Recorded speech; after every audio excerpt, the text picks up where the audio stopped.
서울 변두리의 좁은 골목길, 가로등 하나 제대로 켜지지 않은 어둠 속에서 한 남자가 쓰러져 있었다. 비에 젖은 그의 몸에서는 피 냄새가 났고 찢어진 옷 사이로 상처가 드러났다. 그의 눈은 초점을 잃은 채 하늘을 향해 있었다. 야, 이 새끼 아직도 여기 있네? 몇 명의 건달들이 다가왔다.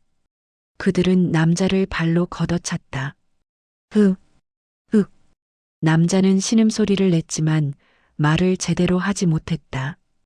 혀가 꼬이고 생각이 입 밖으로 나오지 않았다. 그의 왼쪽 다리는 심하게 떨리며 경련을 일으켰다. 말도 못하는 병신이 뭘 꿀꿀거려. 가진 것도 없는 주제에. 건달들이 다시 발길질을 하려는 순간이었다. 그만하세요.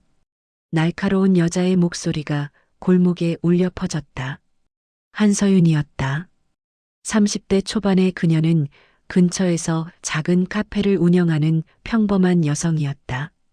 카페 문을 닫고 집으로 가던 길에 이 광경을 목격한 것이다.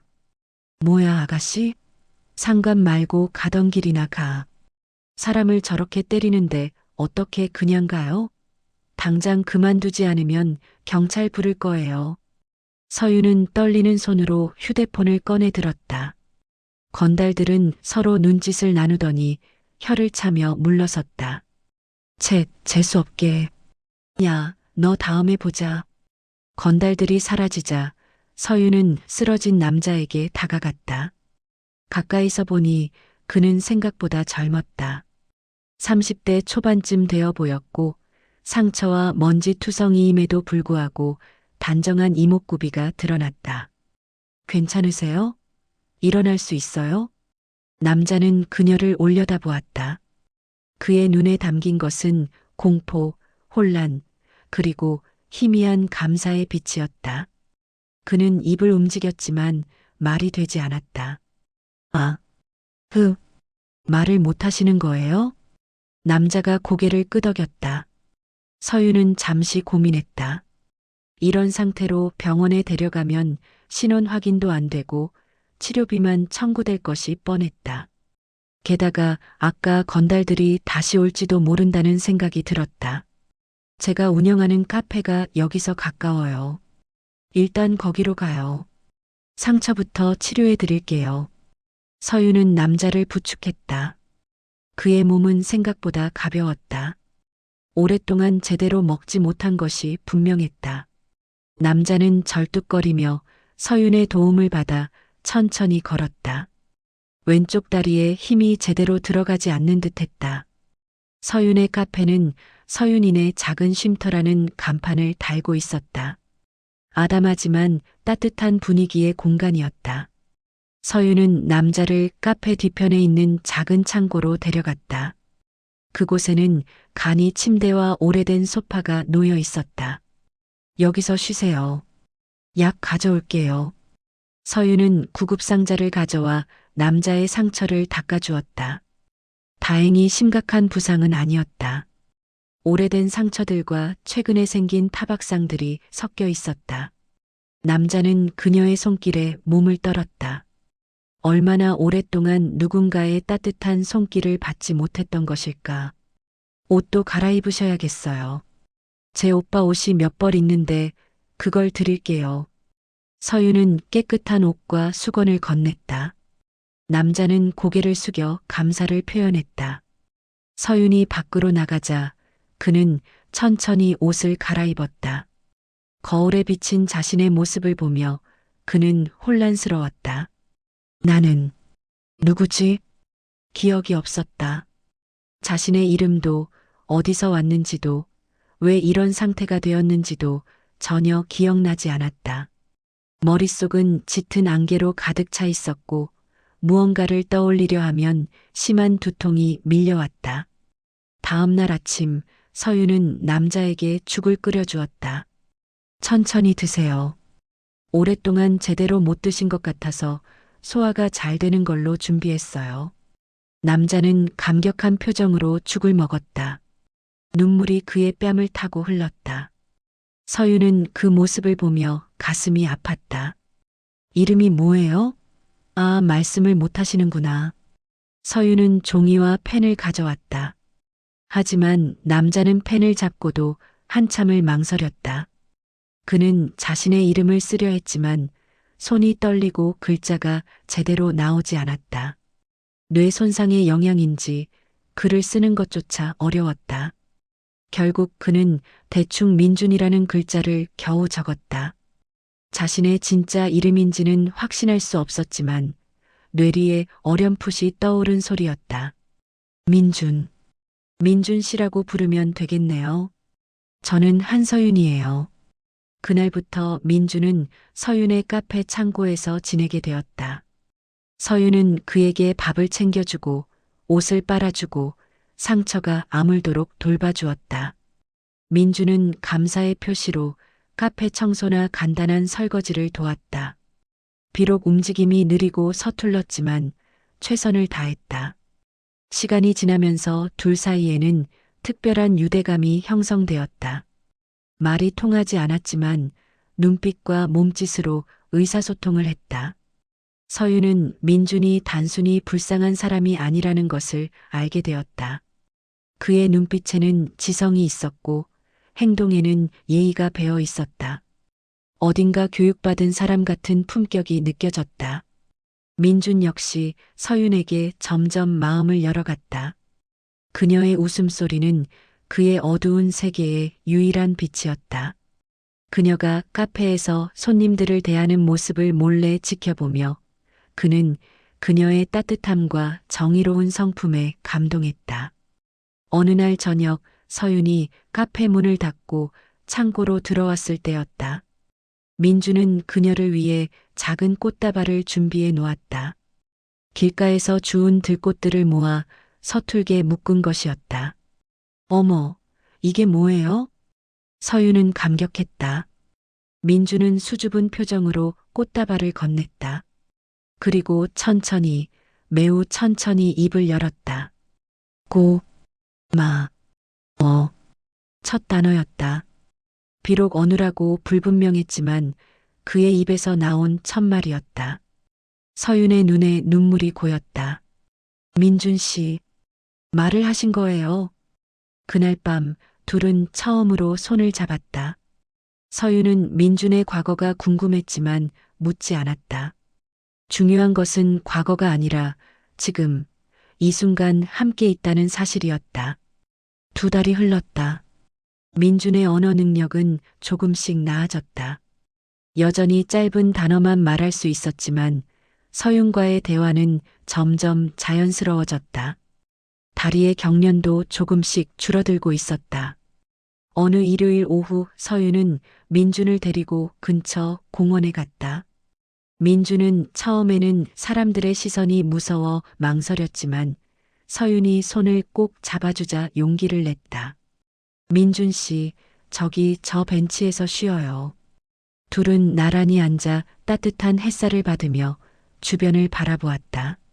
아이들이 뛰어노는 모습, 연인들이 손을 잡고 걷는 모습, 평범한 일상의 풍경들이었다. 행복. 민준이 말했다. 서윤은 그를 바라보았다. 나도요. 민준 씨와 함께 있으면 행복해요. 민준은 서윤의 손을 더 꽉 잡았다. 그의 눈에 눈물이 맺혔다. 자신 같은 사람을 이렇게 대해주는 그녀가 너무나 고마웠고 동시에 미안했다. 자신의 정체도 모르고 아무것도 해줄 수 없는 자신이었다. 하지만 서윤은 그런 것들을 전혀 개의치 않았다. 그녀에게 중요한 것은 민준의 외모나 재산, 사회적 지위가 아니었다.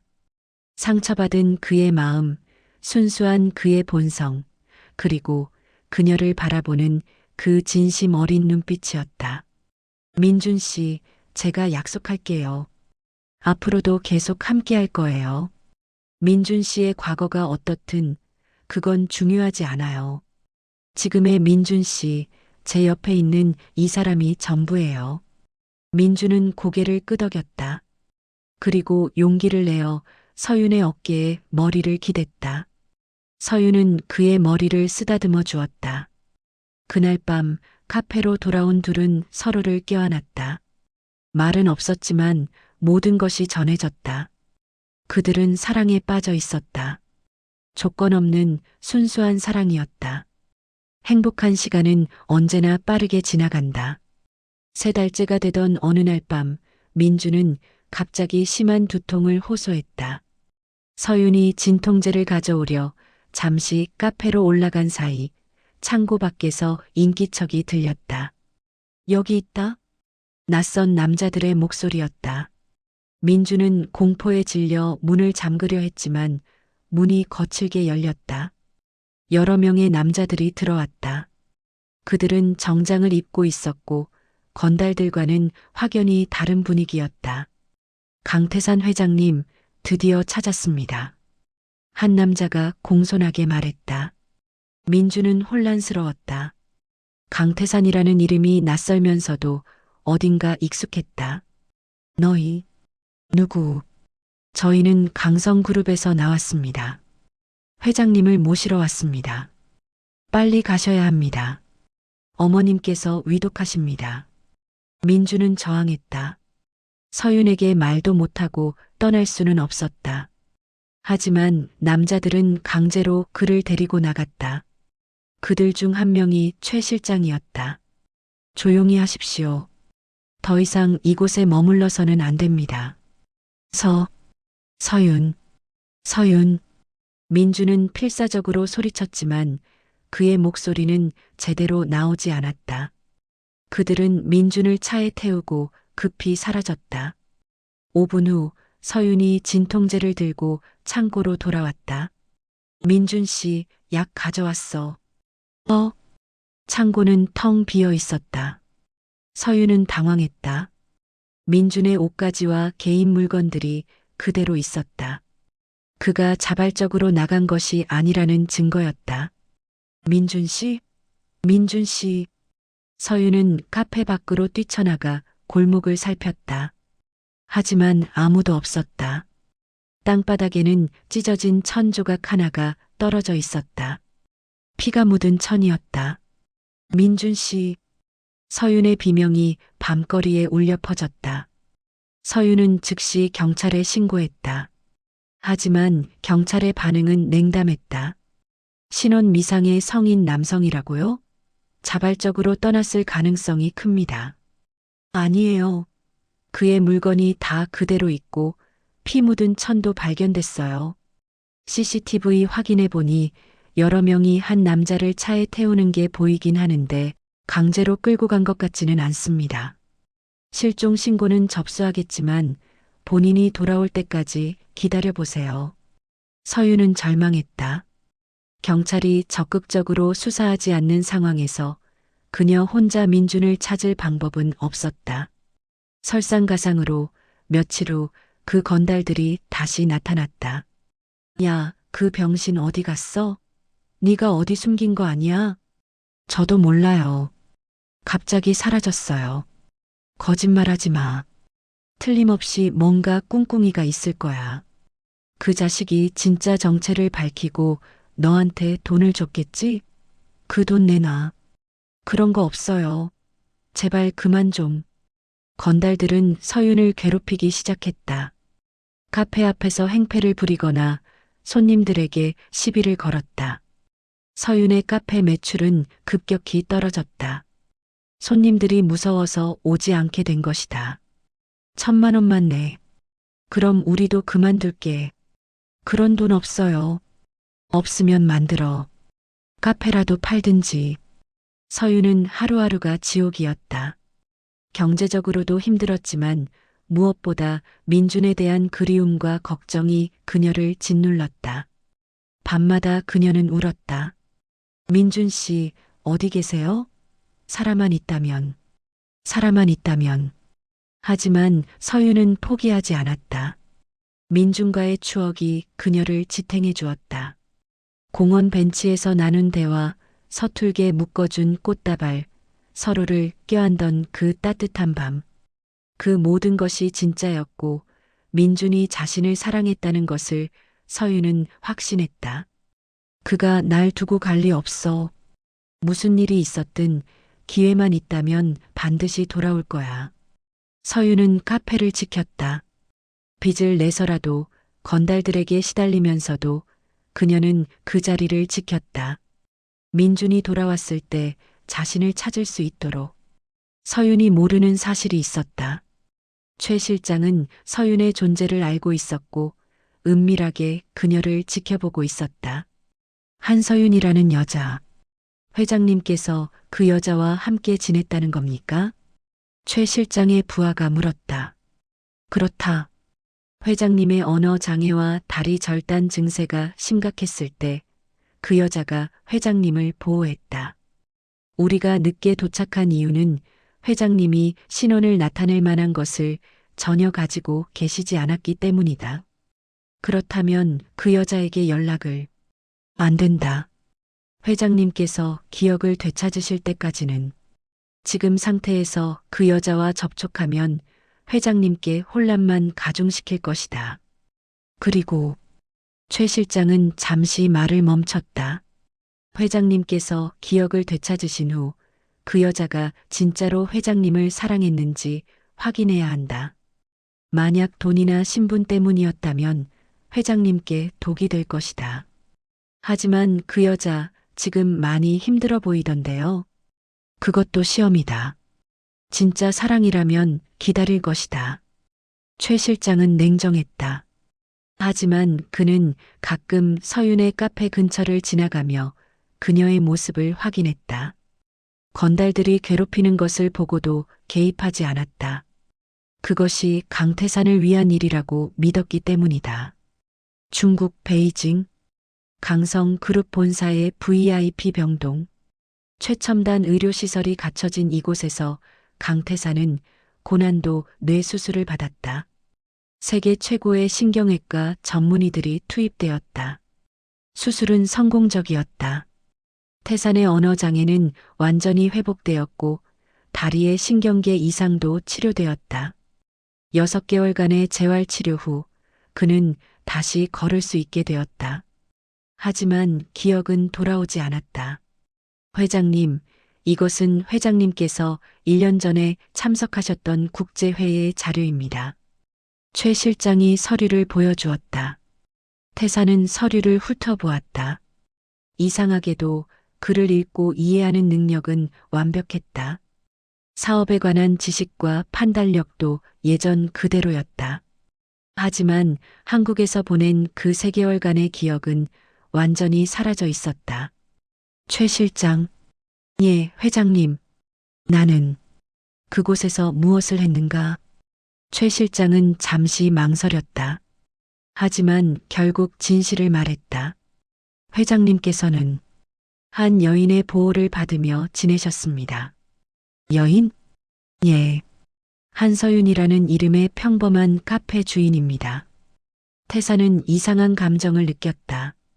한서윤이라는 이름을 들었을 때 가슴 한편이 따뜻해지는 느낌이었다. 하지만 왜 그런지는 알 수 없었다. 그 여인이 나를 도와주었나? 그렇습니다. 연락을 취해라. 그녀에게 감사의 뜻을 전하고 싶다. 아직은 때가 아닙니다, 회장님. 왜? 회장님께서 완전히 회복되신 후에 직접 찾아가시는 것이 좋겠습니다. 그것이 예의입니다. 태사는 고개를 끄덕였다. 하지만 왜인지 그 여인에 대한 생각을 멈출 수 없었다. 치료 10개월째 되던 날 밤이었다. 태사는 꿈을 꾸고 있었다. 꿈속에서 그는 좁은 창고에 누워 있었다. 온몸이 아팠고 말을 할 수 없었다. 그때 한 여자가 들어왔다. 따뜻한 미소를 가진 여자였다. 민준 씨, 괜찮으세요? 여자가 그의 이마를 짚어주었다. 그 손길이 너무나 따뜻했다. 꿈속에 자신이 어눌하게 말했다. 여자가 눈물을 흘리며 웃었다. 민준 씨, 말을 하신 거예요. 그날 밤 둘이 손을 잡던 장면. 공원 벤치에서 행복하다고 말하던 순간. 여자가 앞으로도 계속 함께할 거예요 라고 약속하던 목소리. 서윤. 태산이 잠에서 깨어나며 중얼거렸다. 그 순간 모든 기억이 홍수처럼 밀려왔다. 한서윤. 자신이 가장 약하고 무력했을 때 자신을 구원해준 유일한 사람. 자신의 외모도 재산도 신분도 모른 채 오직 인간 대 인간으로서 자신을 사랑해준 여인. 서윤. 서윤. 태사는 침대에서 벌떡 일어났다. 심장이 미친 듯이 뛰었다. 그녀가 얼마나 자신을 기다렸을까? 아니, 아직도 기다리고 있을까? 최 실장, 최 실장. 태산의 외침에 최 실장이 급히 들어왔다. 회장님, 무슨 일이십니까? 기억났다. 모든 것이. 한서윤. 그녀는 지금 어떻게 지내고 있는가? 최 실장은 태산의 눈빛이 완전히 달라진 것을 알아차렸다. 이전의 냉철하고 이성적인 사업가의 눈이 아니었다. 사랑에 빠진 남자의 눈이었다. 그녀는 여전히 카페를 운영하고 있습니다. 나를 기다리고 있나? 최 실장은 잠시 망설이다가 고개를 끄덕였다. 예, 회장님. 그녀는 당신을 기다리고 있습니다. 1년이나. 1년 동안 그녀를 혼자 두었구나. 태사는 자책했다. 최 실장은 조심스럽게 말했다. 회장님, 한 가지 말씀드릴 것이 있습니다. 그녀는 지금 매우 힘든 상황에 처해 있습니다. 지역 건달들이 그녀를 괴롭히고 있고 카페 운영도 어려워졌습니다. 뭐라고? 태산의 목소리가 낮게 가라앉았다. 그의 눈에 차가운 빛이 스쳤다. 왜 보고하지 않았는가? 제가 잘못 판단했습니다. 용서해 주십시오. 그녀를 괴롭힌 자들의 명단을 작성해라. 모두. 예, 회장님. 그리고 내일 당장 한국으로 떠난다. 전용기를 준비해라. 하지만 회장님, 아직 이사회 승인도 필요 없다. 나는 강성그룹의 회장이다. 내가 가겠다고 하면 가는 것이다. 최 실장은 태산의 결연한 표정을 보고 더 이상 반대하지 않았다. 다음 날 오후, 한서윤은 카페에서 설거지를 하고 있었다. 오늘도 손님은 거의 없었다. 빚은 점점 늘어가고 건달들은 여전히 괴롭혔다. 하지만 그녀는 포기하지 않았다. 민준 씨, 오늘도 안 오시네요. 하지만 괜찮아요. 기다릴게요. 얼마든지. 바로 그때였다. 부르릉. 카페 앞에 거대한 엔진 소리가 울렸다. 서윤은 창문을 통해 밖을 내다보았다. 그리고 눈이 휘둥그레졌다. 검은색 마이바흐 슈퍼카가 카페 앞에 멈춰섰다. 억 단위를 훌쩍 넘는 차였다. 이 가난한 동네에서는 절대 볼 수 없는 차량이었다. 차 문이 열렸다. 한 남자가 내렸다. 완벽하게 맞춤 제작된 이탈리아산 수트를 입고 명품 시계를 차고 누가 봐도 최상류층임을 알 수 있는 분위기를 풍기는 남자. 하지만 서윤은 그 얼굴을 알아보았다. 준 씨? 서윤의 손에서 접시가 떨어져 바닥에 깨졌다. 하지만 그녀는 신경 쓰지 않았다. 믿을 수 없었다. 남자가 카페 문을 열고 들어왔다. 1년 전 말을 더듬고 다리를 절며 들어오던 그 남자와 같은 사람이 맞나? 지금 그는 당당하게 걸었고 카리스마가 넘쳤다. 서윤 씨, 그의 목소리 더 이상 어눌하지 않았다. 명확하고 깊은 목소리였다. 당신 정말 민준 씨예요? 서윤은 떨리는 목소리로 물었다. 눈물이 흘러내렸다. 태사는 천천히 그녀에게 다가왔다. 그리고 무릎을 꿇었다. 예, 저는 당신이 아는 민준입니다. 하지만 제 진짜 이름은 강태산입니다. 강태산? 중국 강성그룹의 후계자입니다. 1년 전 저는 사고를 당해 기억을 잃고 한국을 떠돌았습니다. 그때 당신이 절 구해주셨죠. 서윤은 혼란스러웠다. 재벌? 후계자? 이 모든 것이 꿈만 같았다. 1년 동안 왜 연락을 안 하신 거예요? 저는 매일 기다렸는데. 서윤의 목소리가 떨렸다. 태사는 그녀의 손을 잡았다. 미안합니다. 저도 원치 않았습니다. 강제로 끌려갔고 수술과 치료를 받는 동안 당신에 대한 기억을 잃었습니다. 하지만 어젯밤 기적적으로 모든 것을 기억해냈습니다. 기억을 잃었다고요? 예. 당신과 함께했던 그 3개월, 당신이 저에게 보여준 따뜻함, 공원에서 나눈 대화, 모든 것을 잊고 있었습니다. 하지만 이제 기억했습니다. 그리고 미칠 듯이 당신이 보고 싶었습니다. 태사는 주머니에서 작은 상자를 꺼냈다. 그리고 상자를 열었다. 눈부신 다이아몬드 반지가 들어 있었다. 한서윤 씨, 당신은 제가 가장 약하고 무력했을 때 저를 구원해준 유일한 사람입니다. 당신은 제 재산도 신분도 모른 채 오직 저라는 인간을 사랑해 주었습니다. 그 사랑이 얼마나 귀한지 이제야 깨달았습니다. 민준 씨, 아니, 태산 씨, 저와 결혼해 주시겠습니까? 카페 안에 침묵이 흘렀다. 서윤은 울고 있었다. 기쁨과 혼란, 안도와 두려움이 뒤섞인 감정이었다. 1년 동안 기다렸던 사람이 돌아왔다. 하지만 그는 완전히 다른 사람이 되어 돌아왔다. 저는 그냥 평범한 카페 주인이에요. 당신은 재벌이고요. 이게 맞는 건가요? 태사는 일어나 서윤을 끌어안았다. 당신이 평범하다고요? 당신은 제게 있어 가장 특별한 사람입니다. 당신이 없었다면 저는 아직도 그 어둠 속을 헤매고 있었을 겁니다. 제 신분이 바뀌어도 제 마음은 변하지 않았습니다.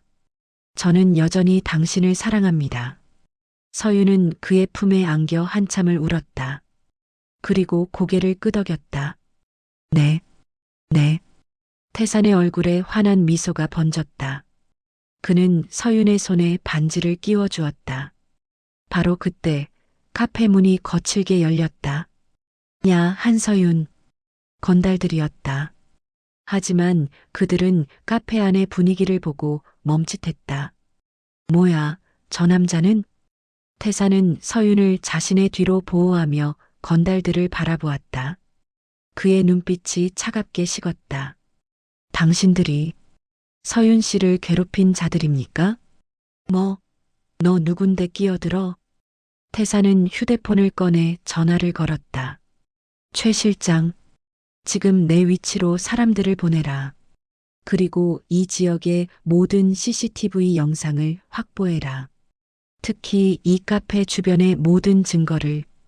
건달들은 뭔가 심상치 않다는 것을 느꼈다. 야, 잠깐. 조용히 하십시오. 태산의 목소리는 절대적이었다. 건달들은 그의 아우라에 눌려 입을 다물었다. 5분 후 여러 대의 검은 차량이 도착했다. 정장을 입은 남자들이 우르르 내렸다. 최 실장이 앞장서서 카페로 들어왔다.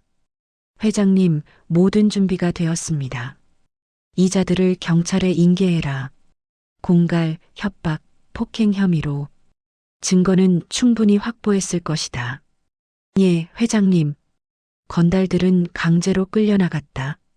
그들의 얼굴은 새하얗게 질려 있었다. 서윤은 놀라움을 감추지 못했다. 1년 전 자신이 보호했던 그 약한 남자가 이제는 이렇게 강력한 힘을 가진 사람이 되어 있었다. 태산 씨, 이게 다 꿈만 같아요.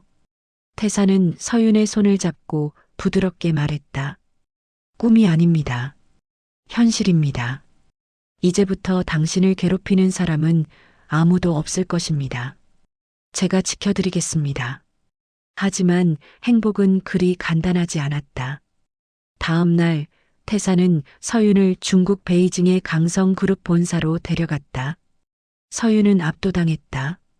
고층 빌딩, 수백 명의 직원들, 그리고 태산을 향한 그들의 존경 어린 태도, 이 모든 게 당신 거예요? 우리 거죠.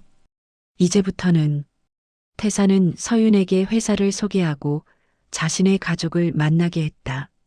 하지만 가족들의 반응은 차갑기 짝이 없었다. 태산, 이 여자가 누구냐? 태산의 아버지 강진석 회장이 물었다. 그는 70대의 노인이었지만 눈빛만큼은 날카로웠다. 제 약혼녀 한서윤입니다.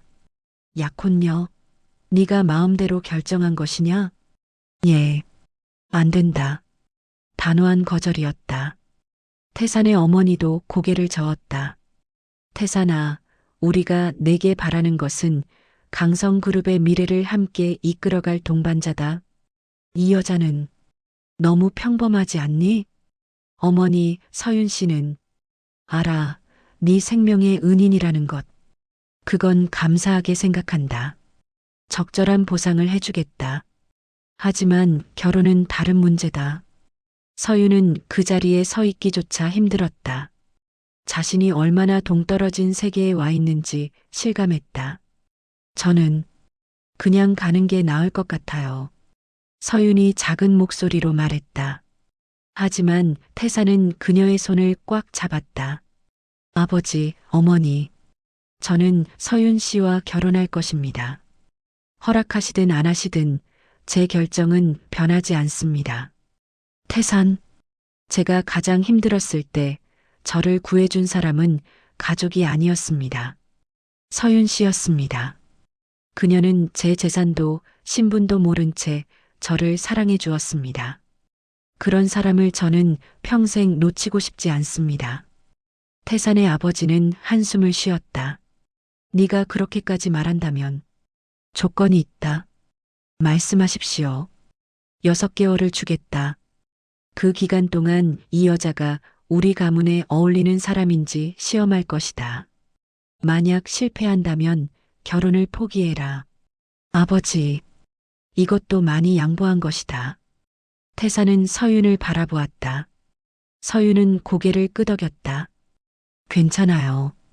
저 열심히 해볼게요. 그날부터 서윤의 지옥 같은 나날이 시작되었다. 태산의 가족들은 서윤에게 온갖 시험을 안겼다. 중국어 교육, 예절 교육, 사교 모임 참석, 경영학 수업. 서윤은 하루에 4시간도 채자지 못하며 공부했다. 더 큰 문제는 태산의 전 약혼녀로 추정되던 여성, 리메이였다. 그녀는 중국 최고 명문가 출신으로 강성그룹과 오랜 인연이 있었다. 한서윤 씨 맞죠? 어느 날 리메이가 서윤에게 다가왔다. 그녀의 미소는 차가웠다. 당신이 태산을 구해줬다는 건 인정해요. 하지만 그것과 결혼은 별개죠. 당신은 이 세계에 어울리지 않아요. 저도 알아요.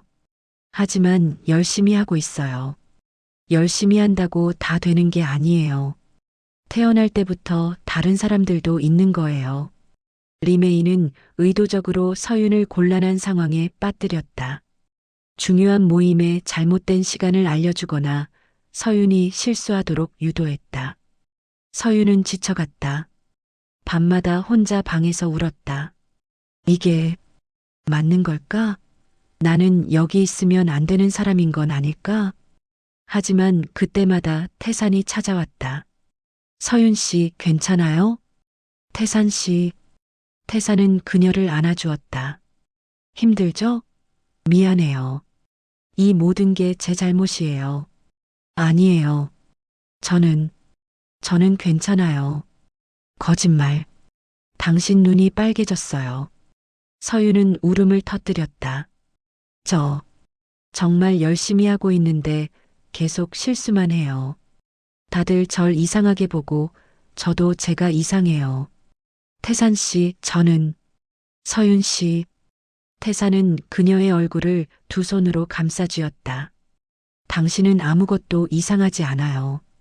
당신은 당신 그대로 완벽해요. 변할 필요 없어요.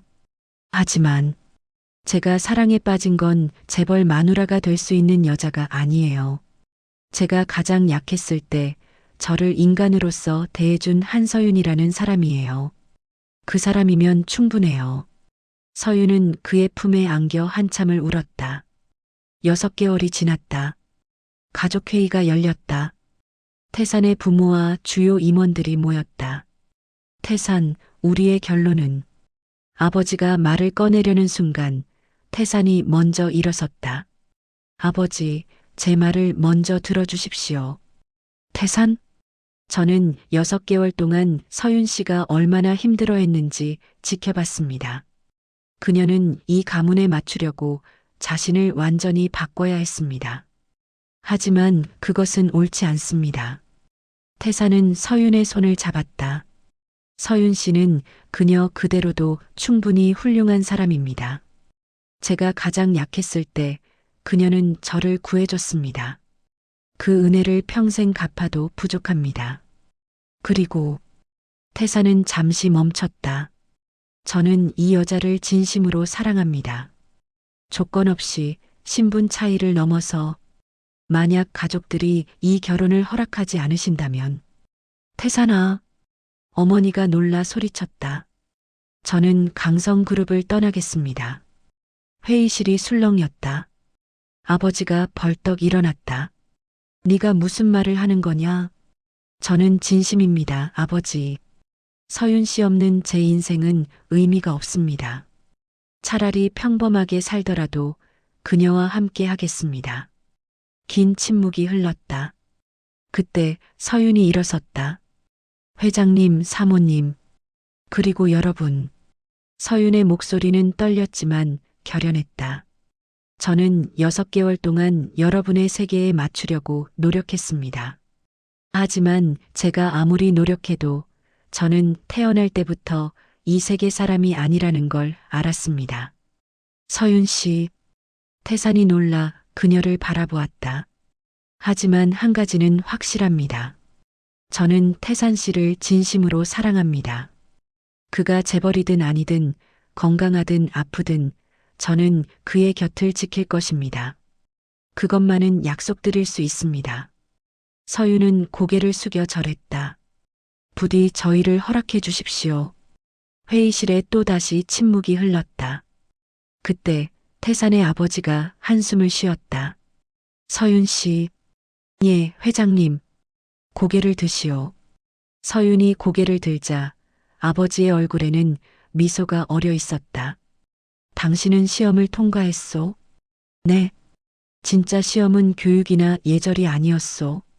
당신이 우리 아들을 정말로 사랑하는지, 그리고 어려움 속에서도 포기하지 않는 사람인지를 보려 했던 것이오. 어머니도 고개를 끄덕였다. 서윤 씨, 당신은 우리 태산이 가장 힘들 때 그를 지켜줬어요. 그리고 지난 6개월 동안 온갖 시련을 견뎌냈죠. 그것만으로도 충분히 우리 며느리 자격이 있어요. 서윤의 눈에서 눈물이 흘렀다. 감사합니다. 정말 감사합니다. 태사는 서윤을 껴안았다. 드디어 모든 장애물이 사라졌다. 1년 후 서울과 베이징을 오가며 성대한 결혼식이 열렸다. 서윤은 아름다운 웨딩드레스를 입고 버질로드를 걸었다. 태사는 그녀를 바라보며 눈물을 흘렸다. 서윤 씨, 아니 서윤. 네, 태산. 당신을 만난 건 제 인생 최고의 행운이었어요. 저도요. 당신이 기억을 잃고 절뚝거리며 제 앞에 나타난 그날이 제 인생 최고의 날이었어요. 둘은 키스를 나눴다. 하객들의 박수가 쏟아졌다. 그날 밤, 신혼 첫날 밤. 태산, 한 가지 궁금한 게 있어요. 뭐든지 물어봐요. 당신이 처음 돌아왔을 때 정말 저를 기억하지 못했던 거예요? 태산은 고개를 끄덕였다. 처음엔 정말 기억나지 않았어요. 하지만 이상하게도 당신의 이름을 들었을 때부터 가슴이 뛰었어요. 마치 제 영혼이 당신을 기억하고 있었던 것처럼. 그럼 만약 끝까지 기억이 돌아오지 않았다면? 태사는 서윤의 손을 잡았다. 그래도 당신을 찾아갔을 거예요. 최 실장이 저에게 당신 이야기를 해줬거든요. 제가 기억하지 못해도 당신이라는 사람이 얼마나 특별한지는 알 수 있었어요. 태산, 서윤, 나는 당신을 평생 사랑할 거예요. 다시는 떠나지 않을 거예요. 나도 당신을 평생 사랑할 거예요. 당신이 왕자든 거지든 상관없이. 둘은 다시 입맞춤을 나눴다. 그리고 시간이 흘러 5년 후 서윤과 태사는 두 아이의 부모가 되었다. 서윤은 여전히 카페를 운영했다. 이제는 서울에서 가장 유명한 카페 중 하나가 되었지만 그녀는 초심을 잃지 않았다. 어느 날 한 젊은 여성이 카페로 들어왔다. 그녀는 상처투성이었고 겁에 질려 있었다. 저기, 도와주실 수 있나요?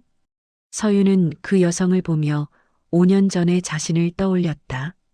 그녀는 미소 지으며 고개를 끄덕였다. 그럼요. 들어오세요. 괜찮아요. 여기는 안전해요. 사랑은 순환한다. 서윤이 태산에게 보여준 그 무조건적인 사랑이 이제는 다른 이에게 전해지고 있었다. 그리고 그것이 진정한 사랑의 힘이었다. 이 이야기가 마음에 닿았다면 구독과 좋아요 눌러주세요. 여러분의 응원은 제게 큰 힘이 됩니다.